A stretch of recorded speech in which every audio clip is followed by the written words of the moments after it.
Bom dia a todas e todos. É com grande honra que eu participo desse 20º Seminário Internacional Diálogo ACI, nesse segundo painel que vai discutir a relação entre direito ambiental e os desastres decorrentes da atuação do homem no meio ambiente natural.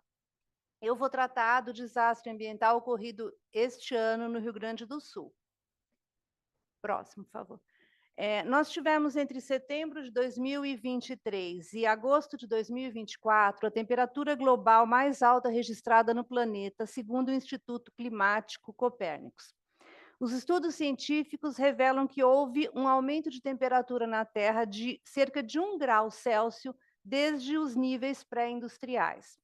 Isso aconteceu em decorrência do aumento da emissão de gases de efeito estufa na atmosfera.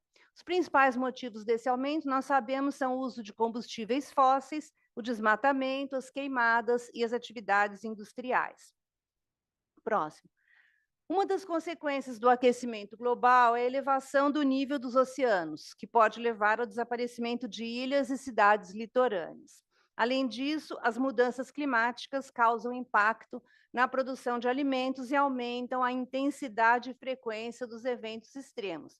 Então, vocês podem ver que esse tema está intimamente ligado à questão migratória, né? Porque com esses eventos extremos, com o desaparecimento de cidades, nós possivelmente teremos uma crise migratória num futuro bem próximo. Próximo, por favor. Como todos nós sabemos, entre maio e junho desse ano, o Rio Grande do Sul viveu o que pode ser considerado o maior desastre climático de toda a sua história. Cerca de 388 municípios e impactadas dezenas de comunidades indígenas. Próximo, por favor. A cidade de Porto Alegre foi particularmente atingida. O rio Guaíba chegou ao maior nível já verificado, 5 metros em relação aos essenciais, incluindo transporte aéreo, transporte rodoviário foram paralisados, escolas, locais de trabalho e hospitais ficaram inundados, e, em decorrência das enchentes, houve um surto de leptospirose na cidade. Próximo, por favor. Aqui nós temos números que mostram a dimensão desse desastre. Em primeiro lugar, nós tivemos as perdas humanas, que são irreparáveis, né? 171 mortos no último levantamento. Além das mortes, desaparecimentos e doenças, houve um enorme deslocamento da população, porque cerca de 790 mil pessoas tiveram de deixar suas moradias, em alguns casos de forma definitiva. Próximo, por favor. Do ponto de vista da economia, o desastre afetou severamente a produção agropecuária do Estado e o setor habitacional. Aqui nós temos as perdas diretas e indiretas causadas na economia, no Rio Grande do Sul e no Brasil. Próximo, por favor. E do outro lado do Brasil, no norte, a Amazônia passa desde o ano passado, como todos nós sabemos, por uma seca histórica, com a maior queda dos níveis dos rios já registradas desde o início das medições em 1902. Os rios secaram por completo em alguns trechos e isso impacta a vida de milhões de pessoas que vivem na região. Esse revezamento entre os dois fenômenos climáticos, inundações e secas, é consequência, segundo cientistas, do aquecimento global e mostra que nós estamos entrando em um período de emergência climática que vai levar ao aumento de refugiados em todo o mundo. Então, aqui nós estamos falando de migração climática, ou seja, o deslocamento de pessoas causado por mudanças climáticas, que podem ser repentinas ou graduais, dentro de um mesmo país ou de um país para o outro. Então, nesse contexto, é muito importante nós compreendermos a forma como o homem atua no seu meio ambiente natural e qual é o impacto dessa atuação. Próximo, por favor. Antes de mais nada, é preciso entender que os problemas ambientais, crise hídrica, aquecimento global e outros problemas estão associados ao uso do território no modo de produção capitalista. Eu gosto de enfatizar esse ponto, eu trouxe até uma tirinha para ilustrar, porque nós estamos acostumados a tratar as relações sociais e econômicas como se elas fossem entes abstratos, dotados de vontade própria. Então, nós fazemos isso, por exemplo, com o mercado, né? Nós personificamos o mercado. Então, nós dizemos assim: o mercado está agitado, o mercado não gostou dessa medida, quando, na verdade, nós não estamos falando do mercado, nós estamos falando de determinados setores da economia, né? E nós fazemos isso também com a natureza. Então, esse processo de fetichização, ele serve, no caso da natureza, para desvincular os eventos climáticos das relações predatórias que o homem estabelece com o meio ambiente natural. Então, vamos ver como está sendo utilizado o território no Rio Grande do Sul. Próxima, por favor. O que chama atenção quando nós observamos o território do Rio Grande do Sul é a expansão do agronegócio da soja. Aqui vocês podem ver nesse mapa, à direita, em rosa, está o agronegócio, a plantação de soja, né, o cultivo de soja. Então, isso aqui, esse mapa, ele é só de uma das 25 bacias hidrográficas do estado, que é a bacia Taquariantas. Mas essa situação se repete em todo o estado do Rio Grande do Sul. E na esquerda, nós temos um gráfico, em rosa, nós temos a lavoura de soja e em azul as outras lavouras. Então, vocês percebem que houve uma substituição, né, das outras lavouras pela lavoura de soja, que cresceu em termos exponenciais. Próximo, por favor. Essa expansão do agronegócio da soja, ela acontece não só no estado do Rio Grande do Sul, mas em todo o Brasil. Aqui nessa tabela, nós temos o crescimento da área dedicada ao agronegócio da soja no Brasil e no Rio Grande do Sul. No Brasil, nós passamos em 10 anos de 25 milhões para 41 milhões de hectares, e no Rio Grande do Sul, de pouco mais de 4 milhões para mais de 6 milhões de hectares. Próximo, por favor. Entre 1985 e 2022, o Rio Grande do Sul perdeu 22% da sua cobertura vegetal original, formada por florestas, campos e áreas pantanosas. Essas áreas são sumidores de carbono, porque elas absorvem o carbono, diminuindo a emissão de gases de efeito estufa. Aqui à direita, nesse mapinha, nós temos a situação do bioma Pampa no Brasil, né? No Brasil, porque o bioma Pampa ele ocupa também Uruguai e Argentina. No Brasil, ele ocupa cerca de 70% do estado do Rio Grande do Sul. Então, nós vemos em rosa a parte do território que é ocupada por agricultura. Aí, nesse caso, não é só a soja, mas é a agricultura. E em mostarda, a parte que ainda mantém a vegetação nativa. Em verde, nós temos as florestas. Em vermelho, a área dedicada à silvicultura, que também é nociva ao meio ambiente, reflorestamento. E em verde claro, as áreas pantanosas. E em azul, os corpos hídricos. Então, vocês observam que a área da pecuária ela não está destacada no mapa do bioma. Por quê? Porque, ao contrário do que acontece no Cerrado e na Amazônia, onde é preciso desmatar para criar gado, no Pampa, a vegetação nativa já é uma pastagem. Então, a área dedicada à pecuária, ela está inserida naquela parte mostarda, que é a vegetação nativa. Então, só por essa análise, a gente já percebe que a substituição de área de pastagem por área de agricultura no Pampa implica a retirada de vegetação nativa que poderia ser evitada se o território fosse usado para pecuária. Próximo, por favor. Então, agora nós vamos analisar como a expansão do plantio de soja no Rio Grande do Sul teve impacto no desastre ambiental. O primeiro fator que nós precisamos considerar diz respeito à conformação do solo. Quando ocorrem chuvas fortes, como aconteceu no Rio Grande do Sul, as condições do solo são fundamentais para determinar a velocidade com que a água será absorvida pela terra, impedindo as enxurradas. E qual é o papel da vegetação nativa nisso? Em primeiro lugar, a vegetação nativa permite uma maior infiltração da água no solo. A soja, por exemplo, ela não capta e retém a água no solo nas mesmas condições que a vegetação nativa, porque ela tem um sistema de raízes que não alcança diferentes profundidades.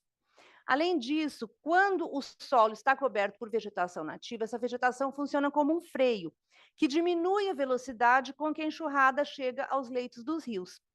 Um terceiro efeito é que ela evita erosão, então ela diminui os riscos de deslizamento de terra e o assoreamento dos rios. A soja, como ela tem diferentes etapas de cultura, em algumas etapas o solo fica completamente desprotegido nas fases de preparo e do início do crescimento. Então, isso tem o efeito contrário, né? Ela não diminui os riscos de deslizamento da terra, ela não funciona como um freio, etc. No caso do Rio Grande do Sul, os pesquisadores da URGS concluíram que a substituição de vegetação nativa por soja foi um dos fatores que agravou as consequências do evento climático. E o segundo fator que contribuiu para o desastre foi, claro, o aquecimento global, que está ligado ao esgotamento dos recursos hídricos. Esse ponto é de fundamental importância, porque ele atinge não só o Rio Grande do Sul, mas todo o Brasil. Próxima, por favor. Aqui vocês têm os biomas brasileiros, né? A expansão do agronegócio, especialmente da soja, ela vem ocorrendo em todo o território nacional e ameaçando os biomas, mas especialmente os biomas do Pampa e do Cerrado, que é onde nós estamos, né? No bioma Cerrado, que ocupa toda essa área em rosa, a situação é ainda mais preocupante. Próximo, por favor. Porque aqui, especificamente aqui no território do Distrito Federal, estão as nascentes que abastecem os grandes aquíferos Alter do Chão, na região norte, e Guarani, na região centro-oeste, que são os dois maiores aquíferos do mundo. Então, eles estão aqui nessa região. Então, próximo, por isso, essa questão expansão do agronegócio da soja no Cerrado, ela é extremamente preocupante. A relação entre o plantio da soja e o aquecimento global é evidente, né? Em primeiro lugar, o agronegócio da soja consome os sumidores do carbono, né? Por consequência, contribui para o aquecimento global, o que afeta o regime de águas de todo o planeta. Além disso, para plantar soja, a água é necessária a retirada dos lençóis freáticos e dos aquíferos. Então, ela não retorna diretamente para esses corpos hídricos. E isso que acontece? A velocidade com que esses lençóis freáticos e aquíferos é recarregada diminui.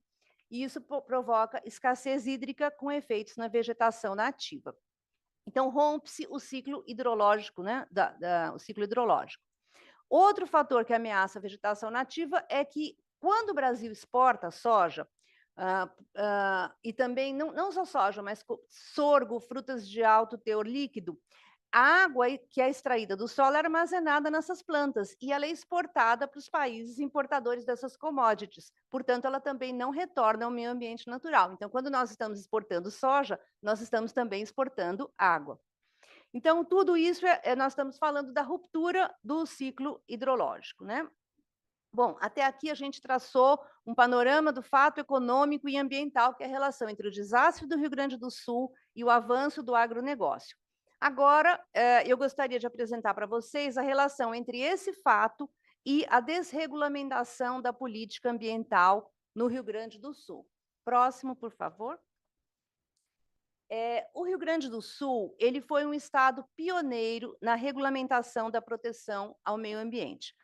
Próximo, por favor. Já em 1989, próximo, por favor. A primeira Constituição do Estado, depois da Constituição de 88, estabeleceu no artigo 171 um sistema estadual de recursos hídricos, que tem como unidade de gestão a bacia hidrográfica. E isso representou um avanço em relação à legislação de outros estados, porque a gestão do Estado por meio das bacias hidrográficas permite integrar a política ambiental, especialmente de segurança hídrica, com a produção agrícola. A Lei 10.350 de 94 regulamentou o artigo 171 e previu a criação de comitês de bacias hidrográficas para cada uma das 25 bacias do Estado. E, além disso, o Código Ambiental do Rio Grande do Sul era um modelo de legislação de proteção ao meio ambiente. Ele teve a colaboração de um dos maiores ecologistas do Brasil, José Lutzenberger, e foi debatido na Assembleia Legislativa do Estado durante 9 anos. Próximo, por favor. E o que aconteceu? Toda essa legislação de proteção ao meio ambiente foi alterada por um projeto de lei de iniciativa do Poder Executivo, aprovado, acreditem se quiserem, em 75 dias. O novo Código Ambiental do Estado não passou pela Comissão de Saúde e Meio Ambiente da Assembleia e todas as sugestões feitas pelos técnicos da FEPAM, que é a Fundação Estadual de Proteção Ambiental, foram ignoradas. Aqui nesse slide eu trouxe só um resumo dos estragos desse novo Código Ambiental. O novo código não menciona os comitês das bacias hidrográficas, flexibiliza o parcelamento em áreas sujeitas à inundação, exigindo apenas que elas contem com um sistema de drenagem não financiado pelo poder público. Então, com isso, grandes empreendimentos vão escoar as águas para outras regiões, aumentando a saturação das áreas de descarga, que foi exatamente o que aconteceu no desastre, quando regiões de ocupação de baixa renda receberam água de sistemas de drenagem de condomínios de alta renda. Então, isso não é uma gestão adequada, né, das águas. O novo código flexibiliza a proteção às áreas de preservação permanente, que são áreas extremamente sensíveis porque elas protegem os corpos hídricos e evitam a erosão. Permite a gestão privada das unidades de conservação, o que direciona a exploração dessas áreas à iniciativa privada, que visa o lucro e não a proteção aos recursos ambientais. Não menciona as reservas da biosfera, que são áreas definidas pela Unesco como centros de monitoramento, pesquisa, educação ambiental e gerenciamento de ecossistemas. Não se refere aos ciclos hidrológicos, suprime a definição de água como bem de uso comum, elimina o conceito de várzea e altera o conceito de nascente, fragilizando a proteção dessas áreas. Permite o autolicenciamento, quer dizer, a contratação de estudos de licenciamento pelo próprio empreendedor. E, finalmente, embora a justificativa para a alteração do código tenha sido a necessidade de atualização da lei para contemplar as mudanças climáticas, ele não está alinhado com a Política Nacional sobre Mudança do Clima. E, junto com essa desregulamentação, próximo, por favor, nós tivemos o que aconteceu? Instrumentos importantes para a gestão da política ambiental foram deixados de lado. Aqui nós temos um resumo do que aconteceu institucionalmente. O Plano Estadual de Recursos Hídricos de 2014, que deveria ser atualizado, está parado na Secretaria do Meio Ambiente. Os comitês das bacias hidrográficas foram excluídos do sistema de gestão e planejamento de recursos hídricos e estão sem apoio técnico-administrativo.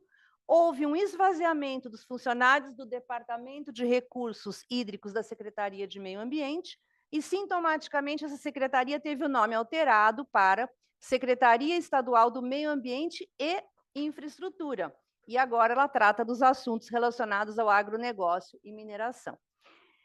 O zoneamento econômico ecológico, que já está pronto, também foi engavetado. Próximo, por favor. Aqui é só um panorama rápido do zoneamento econômico ecológico, porque ele é um instrumento importantíssimo da Política Nacional do Meio Ambiente. O que é o ZE? Ele é um plano que procura compatibilizar o desenvolvimento socioeconômico com a proteção ambiental. Então, ele trabalha com diversas escalas e frações do território e faz um diagnóstico dos meios físicos, bacias hidrográficas, vegetação, áreas de proteção, etc., e também do ambiente socioeconômico e jurídico institucional. E, a partir desse diagnóstico, ele estabelece cenários para o desenvolvimento de cada uma das frações do território. Então, a ideia é conhecer as potencialidades e as vulnerabilidades de cada região para criar alternativas de uso e gestão do território. Aqui, só para vocês entenderem como é o plano, o mapa, né? O plano é formado de mapas. Aqui tem um do Distrito Federal. É um mapa do zoneamento ecológico-econômico do Distrito Federal. Próximo, por favor. Então, já me encaminhando para o final da minha fala, né, que a Cláudia já me deu uma chamadinha aqui, eu gostaria de apresentar algumas propostas que, evidentemente, não vão representar a solução definitiva do problema, mas elas já são um começo. A primeira delas, como eu acabei de colocar, é o planejamento do território por meio do zoneamento ecológico-econômico.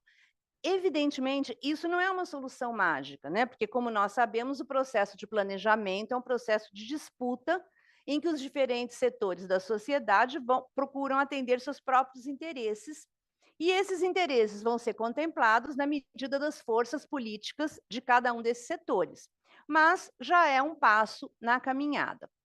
No caso do Rio Grande do Sul, por exemplo, nós vimos que o redirecionamento do desenvolvimento econômico do Estado para o agronegócio da soja, e esse fato, associado ao desastre ambiental que aconteceu, mostra o quê? Que não estão sendo respeitadas as vulnerabilidades do território e provavelmente não estão sendo aproveitadas as suas potencialidades.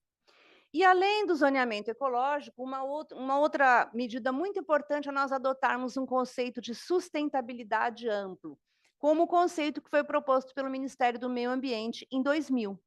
Esse conceito considera o desenvolvimento sustentável como um processo que engloba 5 dimensões. Uma dimensão ética, que considera o equilíbrio ecológico, o único modo de organização da sociedade para a sobrevivência dos seres que habitam o planeta. Uma dimensão temporal, fundada no princípio da precaução e na lógica de longo prazo. Uma dimensão social, que entende a sustentabilidade não só como preservação de recursos naturais, mas como pluralidade política, ou seja, direito de participação e combate à desigualdade social. Uma dimensão prática, que considera a mudança de hábitos de consumo e de comportamentos, essa é a que a gente está mais acostumado a ver, e uma dimensão econômica, que envolve estratégias para contabilizar e valorar economicamente os nossos ativos ambientais. O que são ativos ambientais? Nossos recursos naturais e as nossas práticas produtivas menos danosas ao meio ambiente. Evidentemente, o problema do aquecimento global passa por um complexo de iniciativas dos estados nacionais para solucionar a crise ambiental que nós estamos enfrentando. Isso a gente está vendo, inclusive, agora com o G20, né? A tentativa de obter compromissos dos países desenvolvidos. Então, isso é uma providência muito complexa, né? Uma tarefa complexa. Mas muitas dessas iniciativas têm relação com a regulamentação da política ambiental nacional e regional. Então, nós precisamos pensar urgentemente em novas maneiras de planejar o uso do território. E a adoção das bacias hidrográficas como unidades de gestão territorial parece um caminho bastante promissor. Assim também como a criação de conselhos participativos de gestão do planejamento ambiental, com participação efetiva da comunidade envolvida, que são aqueles que sofrerão os efeitos desses desastres ambientais. Então, essas são as minhas considerações. Muito obrigada pela atenção. Próximo, por favor. E aqui vocês têm o meu e-mail, caso vocês queiram trocar ideias, fazer críticas, sugestões, etc.